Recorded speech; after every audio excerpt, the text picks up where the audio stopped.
What's up, and welcome back to the Kind of Funny screencast, where each and every week we get together to review the latest in TV and movies. As always, I'm Tim Geddes, joined by one of the coolest dudes in video games, Greg Miller. Hello, Tim. The big dog, Kevin Coelho. You're muted. It's not perfect. I was joking. I didn't even say words. The producer/seducer, Dick Scarpino. Hey, what's going on, everyone? And the Nitro Rifle, Andy Cortez. Great morning. Yes. We're going to have a good day today, everybody. I'm sure of it, because we get a double whammy of screencasts today. This is, of course, our weekly What If, Marvel Studios What If reviews. And then we're also going to be doing a review of the first 3 episodes of Star Wars Visions later today that you'll be able to check out. Really exciting stuff. But like I said, we're talking about Marvel right now. You can get the show on youtube.com/kindafunny or roosterteeth.com. If you want to get it as a podcast, just search your favorite podcast service for Kinda Funny Screencast, and we'll be right there for you. And if you want to get the show ad-free, you can go to patreon.com/kindafunny, and you can do just that. Today, we are talking about episode 7 of this show. These things just keep on coming. This one. How many are there? 9 Okay. total. So we're in the end game now, Greg. We're in the See what he end did there, game Kevin? That's now. from the movie. I think the next what one if- would be the end game, right? I have some theories. What if Thor were an only child? Greg Miller, you weren't here last week, so I want to start with you. What did you think about this episode? I saw, you hit the play button on the old Disney Plus, a great service from great people. Great service from great people. We're not sponsored, by the way. I don't know why. I went politician there. You know what I mean? Is a great service from great people. And I saw the headline. I was like, oh, that kind of sounds lame. That kind of sounds like a lame premise for the show.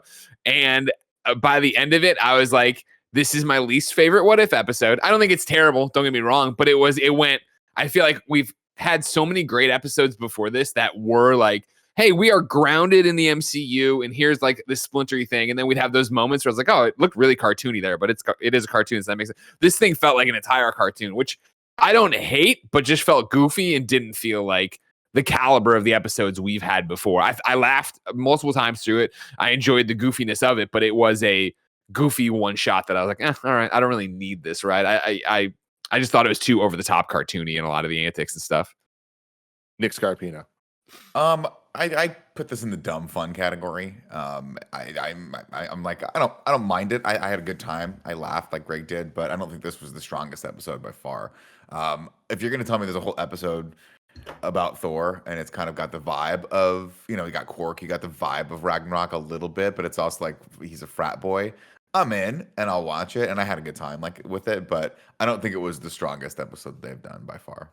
But Andy Cortez. I'm starting to feel like animosity for this show. I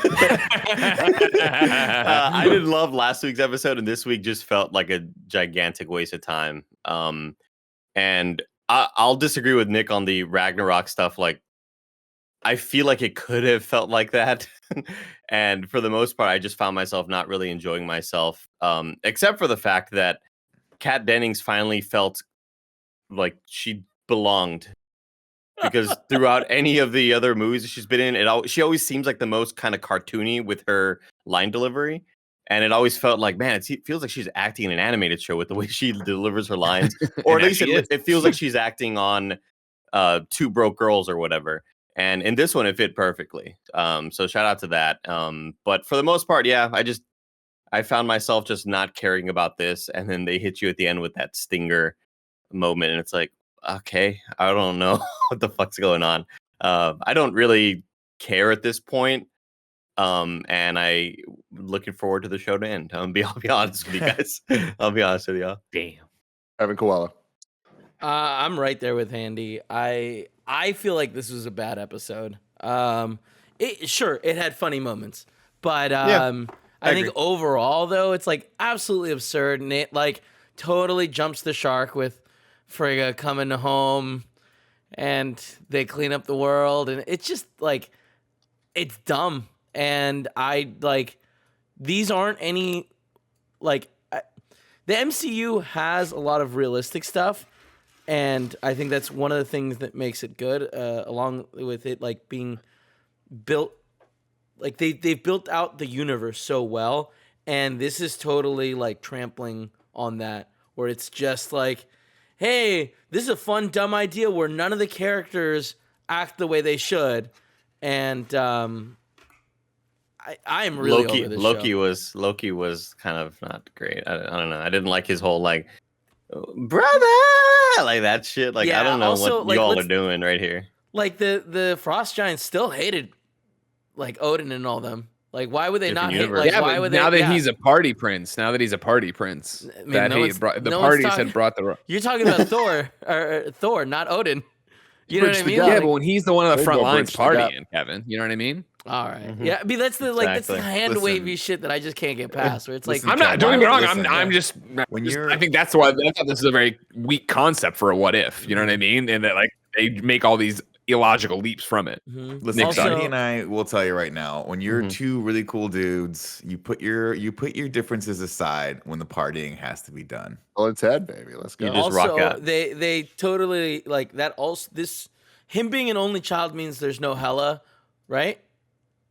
Mhm. Well, I Hell? think this just means Well, I mean, I it just gets assumed there complicated was What? there was no Loki. He didn't grow up with Loki. That was the point. I don't know if it's Hela. You or said not, only but- child, right? I think that's the title of the thing. No Hela, there's no Hell mass exists. conquering.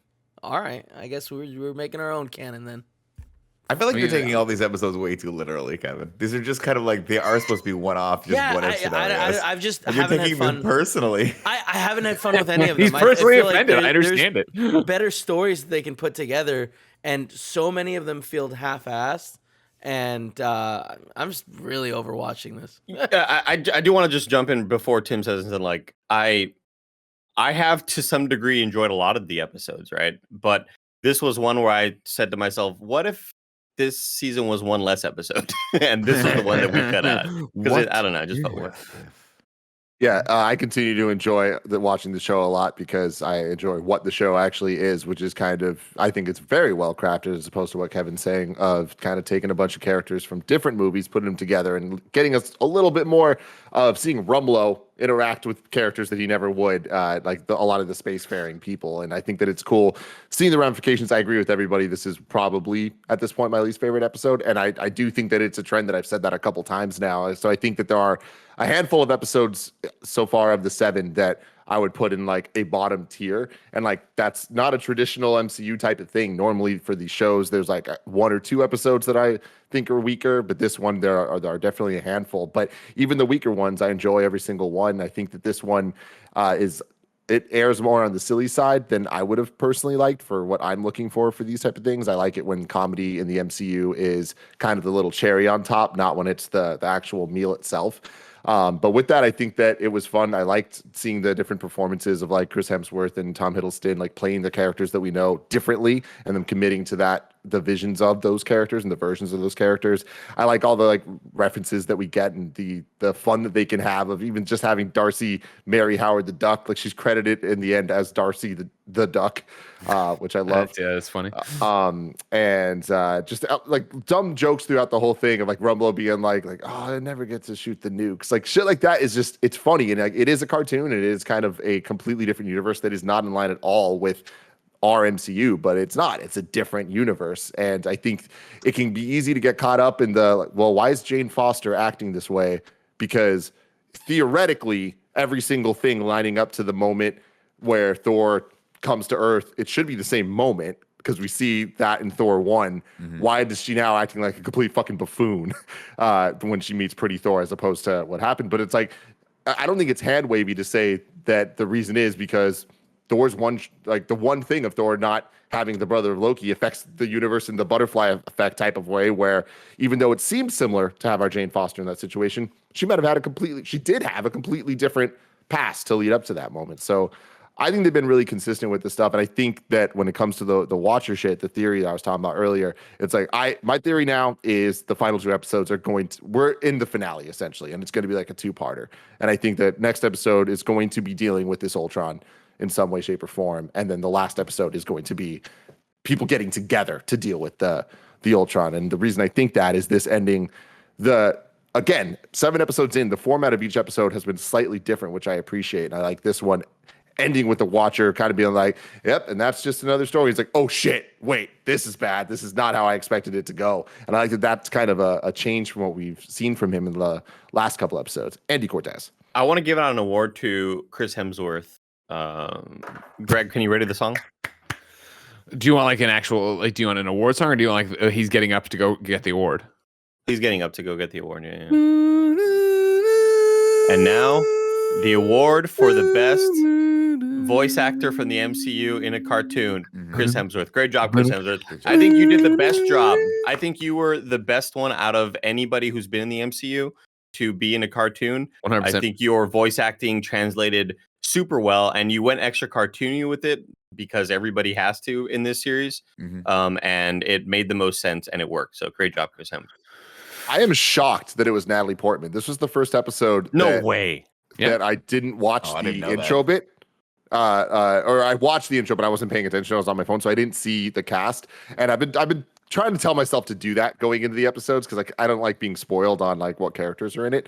But yeah, it's Natalie Portman, and I didn't notice that till the end credits because it didn't sound like her. No, I didn't think it was her. But was it that's Taika Waititi? really cool. It was. It was Taika Waititi. Wow. It was Goldblum. Kobe Smulders. It was the Jeff Goldblum. Goldblum moments where he's like, "Come on, it's time to scoot." We're taking a scoot. We're gonna take the scoots.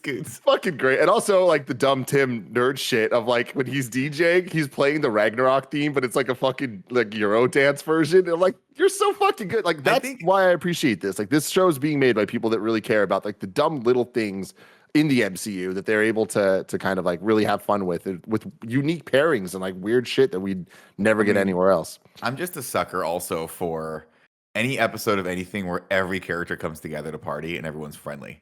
There's just such that moment where Ultron comes at the end with the Infinity Stones, and I was like, oh man, you had to ruin the harsh, the mellow of this one because we were having such a good time. Why does this universe? Why does everything have to have a bummer ending in this damn universe, man? That's because in our one universe, it's the one universe there where everything worked out. I know, but Andy, can you play the What If Watch song, please? Thank you. What if I... That's Creed. Sorry, please don't sue us, Creed. That was thank you for that. Don't sue us, Creed. They went back to the old What If in the intro for this one. It did. What if? Actually, Nick, I went back and I think they've been the same. I think we're tricking ourselves. I'm on. Yeah, I wasn't on last week's episode, but I've never heard a different What If. I could have swore it was different last week. Sorry, when I said they did, I thought you meant they went back to because this one I was paying attention. It was just a simple what if. No, he goes what. Because I went back to episode 1. And what if he's showing different interests for everybody? It sounded the same as last week's. And then I went back to watch episode 1. I was like, maybe not. I went back to episode 2. I was like, nah, they've all been the same. We're just kind of tricking ourselves. Well, it's just wishful thinking. Wishful thinking. The what ifs.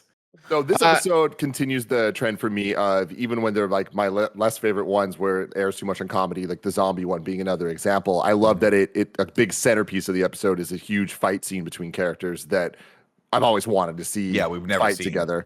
We had Scarlet Witch and the Hulk. That was super cool. And then this one kind of having the superpower fantasy fight of Captain Marvel versus Thor, I thought was really, really fun and very well choreographed. I would give this award. Andy, can you hit the theme song for best fight? Best fight. Great job, Yeah. Hey, dude, Creed. Shout out to you. This episode is brought to you by HelloFresh. Fall is always busy, but one thing that you can cut from your list is going to the grocery store thanks to HelloFresh. HelloFresh has huge variety with 50 menu and market items to choose from every single week. They've got vegetarian meals for people like Paula Coelho. They've got calorie smart meals for people like, should be me, and even extra special gourmet options for people like Kevin Coelho. There's something for everyone to enjoy with recipes designed and tested by professional chefs and nutritional experts to ensure deliciousness and simplicity. Plus, the fall harvest is officially on with HelloFresh. They're rolling out seasonal recipes like pumpkin cinnamon rolls and Friendsgiving ready sides. Gia's been making a whole bunch of stuff. There was the sausage penne. Oh my God. It was great. So fantastic. You can go to HelloFresh.com/morning14 and use code morning14 for up to 14 free meals, including free shipping. That's up to 14 free meals, including free shipping at HelloFresh.com/morning14 with code morning14. HelloFresh, America's #1 meal kit. And also shout out to MeUndies. It's fall, y'all. Replace that hydration station with pumpkin spice lattes and go out of your way to step on crunchy leaves because the coziest time of year has arrived. And I love being cozy with my MeUndies. I always am talking about, I'm wearing the MeUndies shirt right now. Of course, I got the lounge pants. Of course, I got the socks. And would it be MeUndies without the undies themselves? No, it would not. They are the softest undies I've ever worn. I refuse to wear any other undies at this point. That's been the case for years, and it's never gonna change. I simply love my MeUndies. You are not gonna be able to stop lounging. There's so many different options. You've been warned. Here is your warning, everybody. They're available in sizes extra small through 4XL in a variety of classic colors, iconic prints. MeUndies has your back and your butt all fall long. MeUndies is offering 15% off and free shipping for first-time purchasers. And if you're not satisfied with any product for any reason, they'll refund or exchange it. No caveats, no questions. To get 15% off your first order, free shipping, and 100% satisfaction guarantee, go to MeUndies.com/morning. That's MeUndies.com/morning. MeUndies.com/morning. What it comes down to for me is the first episode has been the biggest wow factor in terms of action. Like seeing Captain Carter, a lot of the tracking shots that they had with her running through all the Germany and all the places that she was. That scene where she was jumping from plane to plane, jumping through the windows and stuff. Like that was so freaking cool. This one though, I appreciated because it really focused on their powers and using them together. And I thought the camera movements of like following their kind of hands as they fought was really, really, really dope. And like that was just a surprising fight to see for me. And I liked how they got S.H.I.E.L.D. involved and had the beeper call out to Captain Marvel. I thought the way that they handled all that was very interesting, and I didn't expect it given the premise of this episode of what if Thor didn't have Loki? Didn't expect it to get there, you know? I love the part where he puts Mjolnir, like pins her down with Mjolnir like he did with Loki that one time. I'm like, is that just a move he does? And it's one of those things where you're like, you would not expect that to work with Captain Marvel, but it does. Yeah, I was expecting her to have to get out of it somehow. Oh, you know I what thought she was going to be able to. I didn't think it was going to be that was like a win condition, and then he just picked it up and was like, all right, cool, I've beaten you. See ya. Well, I think that but I got the feeling though that she was like, I'm holding back. I mean, she even says she literally says like, she's holding back. But yeah, I mean, I can't. So she's like, I'm not going to like explode out of this thing in the middle of Las Vegas and kill all these people. But there was one moment where I was like, when that thing was coming back, I was like, I wonder if she's gonna grab it. Yeah, she's gonna grab it. Yeah. You know that stupid saying of like, well, why don't they just make the plane out of the black box? You know, because the black box is the only thing that ever survives in a plane crash. What? Just make a lot of Mjolnirs, right? Like, or like, just throw it on Thanos. You know, go to Nidavel here, get it done. One of the things I wanted to say that I think it was Kevin brought up this a while back or whatever of like, you know, the Crux being getting to get his mom to come down and stop him or whatever. When that happened and he started freaking out, and obviously we were full blown cartoon at that point, I thought there was an interesting seed there that I wish they would have planted in the beginning and gone with. I think if they would have started and this was clearly like a Ferris Bueller's Day Off from the very beginning, like as soon as she went through and went off to have her wine party, he like looked at the camera and like, I know this would be totally weird, but the show's totally weird. I think that would have set it up to have a better impact. And for me personally, in terms of what they were doing and where they were going with it and what the rules in this Thor were going to be in that kind of episode part of it.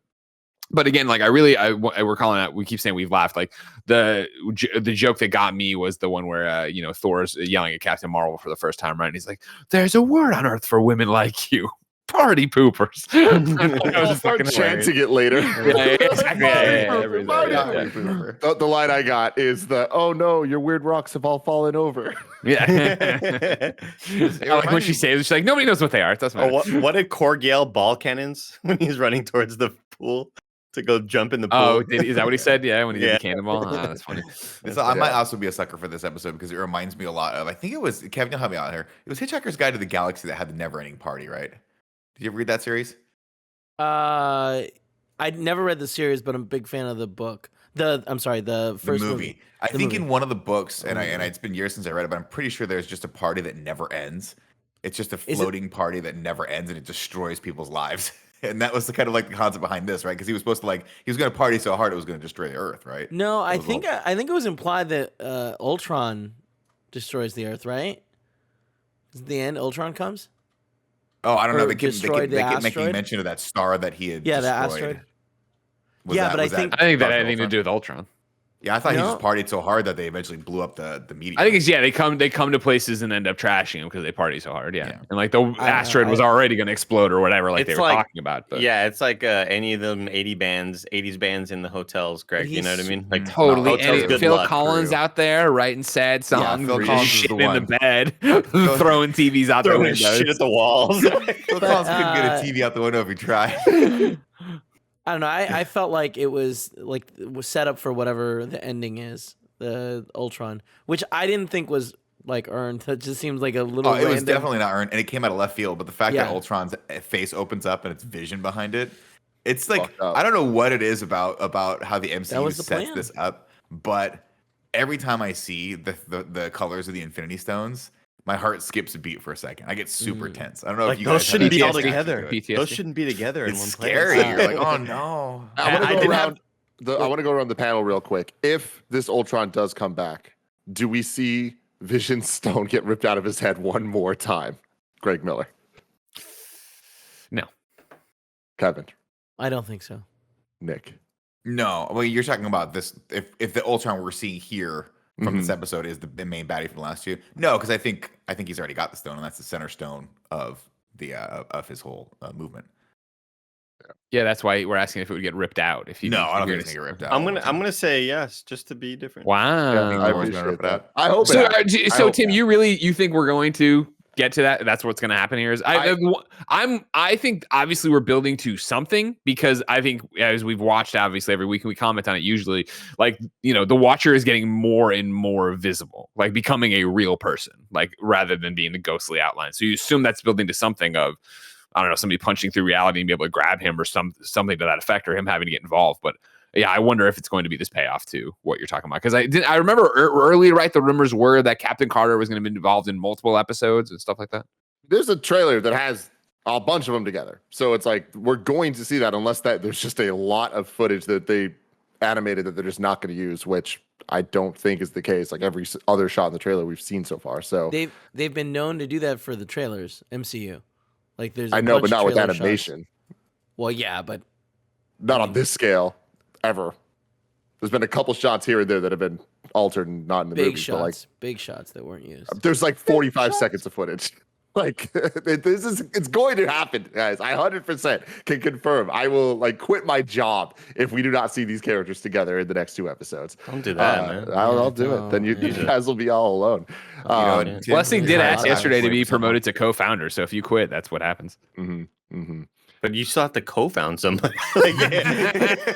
You'd be co-owner, but yeah, I don't know. I think that this episode was the first time that we saw it end. Like, we've had a lot of the cliffhanger ends of like, oh, and then things get real bad. But this is the first time the Watcher seemed concerned about it. Of like, he felt not in control, but like he didn't know what to do about it. Like he was caught off guard. So that's why I think that the next episode is going to be a lot more heavily involved of a setup where like it's not going to be literally this, but I do think it's going to be the type of Infinity War Endgame type. The next 2 episodes I think will be paired more than any episodes we've seen so far. You don't think the next episode is directly connected to this ending?